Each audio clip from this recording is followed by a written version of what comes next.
कश्मीर भाइयों, तुम फिक्र नहीं करो, हम आपके साथ हैं। मेरे पास बल्ला भी है, छक्का मारा था, अब ये चलेगा।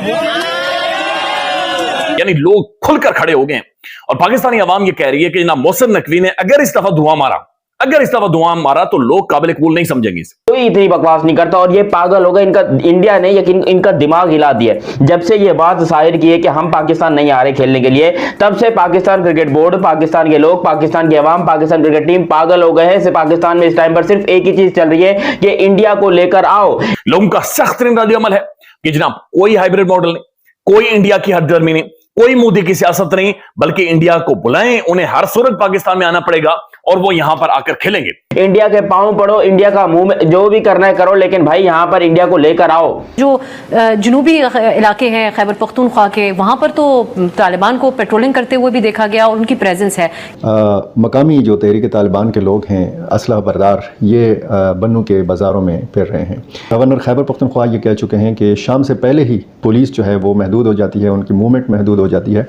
बहुत सारे मैं इन्वेस्टर्स को जानता हूं, इवन चाइनीज़ को, वो अब वापस इसलिए भी जा रहे हैं कि उनको इंग्रेस नहीं है जहां पे वो काम करना चाहते हैं। अब पाकिस्तान को रूल्स का चमाटा लगेगा, पाकिस्तान क्रिकेट बोर्ड को रूल्स का चमाटा लगेगा, क्योंकि यहां पर रूल्स के मुताबिक इंडिया, अब इलीगल कुछ नहीं होगा, अब जो भी होगा, लीगल तरीके से होगा और चैंपियंस ट्रॉफी बड़े ही लीगल तरीके से पाकिस्तान से शिफ्ट होगी। हमको मिला क्या इस सारे उससे? भूख, नंग, गुर्बत और क्या मिली? दो रास्ते हैं। पाकिस्तान की हुकूमत रीच आउट करे to Narendra Modi as a gesture कि we want to move forward in our relationship। तो ये एक ट्रस्ट का फुकदान है या फिर आप समझते हैं इस किस्म के बयानात के ये दहशतगर्द तो सिर्फ एक SHO की मार है, हम इतना अपनी गैर संजीदगी जाहिर करते हैं? भारत को पहली दफा तो इनकार कर नहीं रहा। हाँ।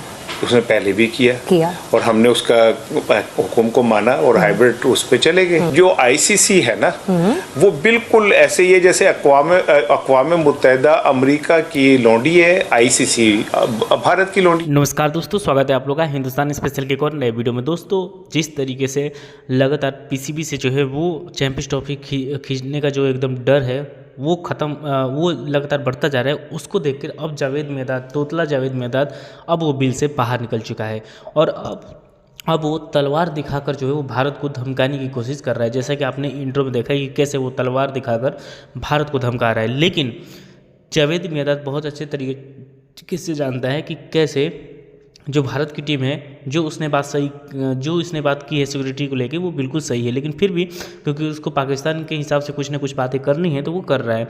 लेकिन अब ये तो कंफर्म हो चुका है कि पाकिस्तान के हाथ से या तो पाकिस्तान जो है वो हाइब्रिड मॉडल पे जाए, अगर वो भारत की बात माने कि भारत जो है वो 5 भारत की जो मैच है वो बाहर खेले जाएंगे, या फिर अगर वो भारत की बात नहीं मानते तो फिर PCB से जो पाकिस्तान क्रिकेट बोर्ड है उससे जो चैंपियंस ट्रॉफी 2025 है वो तो छीनता हुआ बिल्कुल नजर आ रहा है। और यही सब देखकर पाकिस्तानियों को काफ़ी ज़्यादा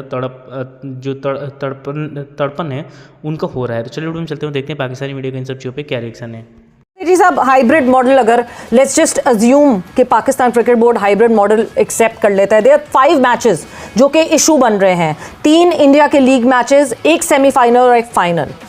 क्या फाइनल के ऊपर कुछ डिमांड्स में तब्दीली आ सकती है कि नहीं जी, एट एनी कॉस्ट, चाहे इंडिया क्वालिफाई करे फाइनल के लिए या ना करे, फाइनल पाकिस्तान में होगा? कुछ इस तरह की पोजीशन में पाकिस्तान क्रिकेट बोर्ड आ सकता है या नहीं? जी, अगर इंडिया फाइनल में ना हो और बाकी फिर फाइनल पाकिस्तान में हो सकता है, बट अगर इंडिया के अंदर फाइनल होगा तो India will not play in Pakistan. अच्छा, इंडिया पाकिस्तान में आपका मानना है कि नहीं खेलेगा। इस मौजूदा सूरत हाल में सबसे ज़्यादा मुश्किल में कौन है? BCCI है, पाकिस्तान है या ICC है? पाकिस्तान सबसे ज़्यादा मुश्किल पाकिस्तान में। पाकिस्तान के लिए इस मुश्किल से निकलने का रास्ता क्या है? दो रास्ते हैं। पाकिस्तान की हुकूमत रीच आउट करे to Narendra Modi as a gesture कि we want to move forward in our relationship behind the scenes,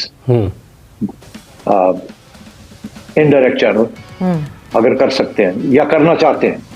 और अगर पॉलिसी है कि नहीं, ये पॉलिसी PCB की नहीं है, दिस इज पॉलिसी, मैं तो कहता हूँ गवर्नमेंट की भी नहीं है, कहीं और पॉलिसी फैसला होता है ये। आपने देखा अभी मियां नवाज शरीफ साहब को किसी ने सवाल पूछा, बिल्कुल, तो उनका क्या जवाब, उन्होंने गोल कर दी बात। और ये वही नहीं, बट उन्होंने कहा कि इंडियन टीम को आना चाहिए पाकिस्तान, उन्होंने ये कहा। नहीं वो आना चाहिए, वो तो सारे ही कहते हैं ना आना चाहिए। आप कर क्या रहे हैं, what are you doing about it? देखिए मैं आपको एक छोटी सी बात बताऊं, जब ये मेरा मसला चल रहा था इंडिया के साथ, तो उस वक्त उनकी फॉरेन मिनिस्टर सुषमा स्वराज साहिबा ने एक दौरा किया था इस्लामाबाद में, तो किसी सिलसिले में कोई मेरी SCO टाइप चीज़ थी कोई, तो मैंने उस वक्त मियां नवाज शरीफ साहब प्राइम मिनिस्टर थे, तो मैंने अर्जेंट मैसेज मियां साहब को भेजी कि आपकी मुलाकात सुषमा से होने जा रही है, तो आप प्लीज़ मेहरबानी करके अपनी तरफ से नरेंद्र मोदी के लिए एक पैगाम दे दें कि आई लुक फॉरवर्ड कि आप प्लीज प्ले क्रिकेट ना डिप्लोमेटिक वे जैसे होता है। मैंने कहा सिर्फ इशारा कर दें आप। हाँ। तो बाद में मैंने मियां साहब को पूछा, मैंने कहा आपने वो इशारा किया था कि नहीं? तो उनका जवाब ये था कि नहीं, मुनासिब नहीं था। सो इसका मतलब ये कि सेठी साहब, बैकडोर पॉलिसी एक जरिया दिखता है कि बैकडोर पॉलिसीज के थ्रू ही, डिप्लोमेसी के थ्रू हम किसी तरह कायल कर लें इंडिया को यहाँ ट्रैवल करने के लिए, या इवेंचुअली हाइब्रिड मॉडल मानना पड़ेगा। जो खैबर पख्तूनख्वा में कौन से इलाके हैं जो ज़्यादा निशाने के ऊपर रहे हैं, ये सिर्फ हम एक माह में बता रहे हैं, 36 वाक़यात है, इसी हद तक डेटा हमारे सामने मौजूद है। तो अब कुछ खबरें जो है वो जब ऑफिशियल सोर्सेज से नहीं आती तो बहुत सी कयासराई भी जन्म लेती है, लेकिन कुछ लोग ये भी बात करते हैं, लोकल्स की भी अगर हम बात करें, कि जो जनूबी इलाके हैं खैबर पख्तूनख्वा के, वहाँ पर तो तालिबान को पेट्रोलिंग करते हुए भी देखा गया और उनकी प्रेजेंस है। क्या इस बात में कोई हकीकत है? बिल्कुल है, और उसमें तो कोई शक ही नहीं है। मौलाना फजलुर रहमान साहब डी खान के हैं, वो रोज़ाना बोलते हैं, यही बात करते हैं। तो मसाइल बिल्कुल हैं, और मसाइल ख़त्म नहीं होंगे। IG साहब ने जब प्रेस कॉन्फ्रेंस कर रहे थे कल, उसने तो कह दिया कि ये हमले कम हुए हैं। उनकी एक स्ट्रेटजी होती है मिलिटेंट ग्रुप्स की, वो उनकी खामोशी को आप ये ना समझे कि वो ख़त्म हो गए हैं, वो प्लान करते हैं।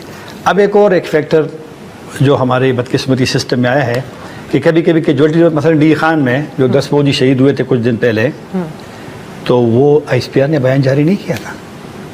बयान तो आ गया था, सोशल मीडिया पे आ जाता है, या जो अभी इदारों ने थोड़े से सोशल मीडिया पे अपने अकाउंट्स बनाए उसमें तो आ जाता है, नाम भी आ जाते हैं, तस्वीरें भी आ जाती है। तो ये सही कहा इस्लाम साहब ने कि चीज़ों को नहीं छुपाना चाहिए। अगर एक काम हुआ है तो वहाँ पर है, लेकिन आपने इन मसाइल को हल करने के लिए सिर्फ जो एक रास्ता अपनाया है, जंग, तो इसको उससे लोग इख्तिलाफ कर सकते हैं। आप जंग ज़रूर करें, वो आपके साथ लड़ रहे हैं, आप ज़रूर उनके साथ लड़ें। इमरान खान साहब की पॉलिसी PDM की हुकूमत ने चेंज कर दी, वही पॉलिसी अब भी है, चेंज पॉलिसी कि हम मुज़ाकरात नहीं करेंगे। बिल्कुल आप ना करें, लेकिन अगर आप नहीं करेंगे, आपने अब तक नहीं किया ना, आज जब हम प्रोग्राम कर रहे हैं 13 नवंबर को, आपने नहीं किए। आप अब कहाँ पे मौजूद हैं? क्या आप अब TTP को, करदम TTP को या दीगर ग्रुप्स को आपने कमज़ोर कर दिया है कि वो मजबूत हो गए हैं? आपकी पॉलिसी ने TTP को अफगान तालिबान की एक मजबूरी नहीं बनाया है, या इससे आप इनकार कर सकते हैं? बल्कि एक दोनों तरफ की पॉलिसी के ऊपर सवाल, आप मैं चाहूंगी कि आप दोनों के ऊपर रोशनी डालें कि क्या वजह है। वहां पर अशरफ गनी की हुकूमत होती है तो उसके भी हम मुखालिफ होते हैं, जब तालिबान आते हैं तो उनसे भी हमारे अच्छे ताल्लुकात नहीं बन पाते। इसी को आप ऑब्वियसली एड्रेस कर रहे हैं, और अब हमने देखा उन्होंने अपना डेप्यूटी काउंसिल, अपना एक्टिंग काउंसिल भी भेजा। भारत के साथ कुर्बत बनी है तालिबान की बुरी हुकूमत की, और वहां पर उन्होंने भेजा है। तो अब क्या वजह, ये क्या कॉम्प्लिकेशन है कि हमारी जो उनसे तवक्कुआत थी वो पूरी नहीं हुई, या उनकी हमसे तवक्कुआत पूरी नहीं हुई? आपके सवाल काफ़ी सारे उसमें, जो चलो भारत से शुरू करते हैं। जब आप खुद स्पेस देते हैं ना किसी को, आप उसको रोक नहीं सकते।